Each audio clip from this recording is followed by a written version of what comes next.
Digital Identity by Tracy Gonzalez. My digital identity is vague and nearly non-existent. I do not have a large presence on the online world other than a few purchases here and there and a Facebook support group board that I post to sometimes. I'm constantly connected to my phone for professional reasons, answering emails and texts. My smartphone is also how I keep in constant contact with my family. My digital identity is different from my real-world self because I feel like I communicate more effectively in person, and I would rather walk over to someone to talk to them or call them on the phone rather than text or email them. My digital identity is rather limited, and I'm not very exposed on social media. I really only email for work purposes. My only real digital exposure is through texting. I have a Facebook account, and I have 63 friends, most of which are family, and the rest are people from high school that I haven't seen or spoken to in over 30 years, or the police academy, and I haven't seen or spoken to them in almost 10. On Facebook, I do currently belong to a nutritional support group that I interact with almost daily. I have an Instagram account that my nieces set up for me, but the only posts on there are the ones they did, and they are my only followers. In my personal life, I don't really let the technology shape me. I'm still very old-fashioned in that I still call people on the phone if I want to catch up. I send birthday cards in the mail, and I much prefer to cook on the stovetop than in a microwave. I stay true to my roots of being brought up on a farm.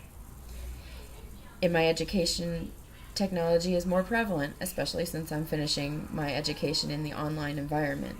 I've attended 2 online schools and use the computer to attend classes, read textbooks, communicate with my advisors and teachers, and more than anything, research for homework assignments. Professionally, as an accountant, technology is a big part of how I do my job. I use software to enter the income and expenses, record the payroll, and adjusting entries. I also use online tools for checking banking activity daily, filing and paying taxes, and renewing licenses and certificates. With technology, my job is done at lightning speed as compared to 20 years ago, or even 10 years ago. One reason my digital identity has been so limited socially is because I chose to raise a child on my own, far from family. I never created a social network because my life revolved around raising my daughter and working to make ends meet. Although I can say there is a small blip in my digital identity where I tried my hand at online dating. A very small blip. As I think more and more about my digital identity, I realize how I have dealt with different types of technologies that has not necessarily had to do with being online or social media of any sort. I started dealing with insulin pumps and glucose monitoring over 20 years ago, and I have been a part of the evolution of diabetes control that we use today. In 1995, I started giving my daughter shots to control her diabetes, pricking her finger to monitor her blood sugar numbers, and manually calculating every dose of insulin. Today, she wears an insulin pump that monitors her blood sugar as well as administers regular doses of insulin. I never really thought of my online identity like a performance, but I think my online character is more aloof and reserved than my real-life personality. Online, I'm a low-maintenance, quiet, and in-the-shadows kind of person. My real-life personality is more sarcastic, outgoing, and friendly. When I post things as in a public environment, I try to be precise, well thought out, and use good grammar and spelling. I try not to post anything that offends anyone.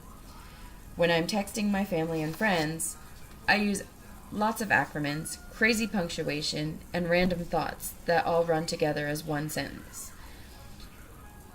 And my thoughts are not always politically correct.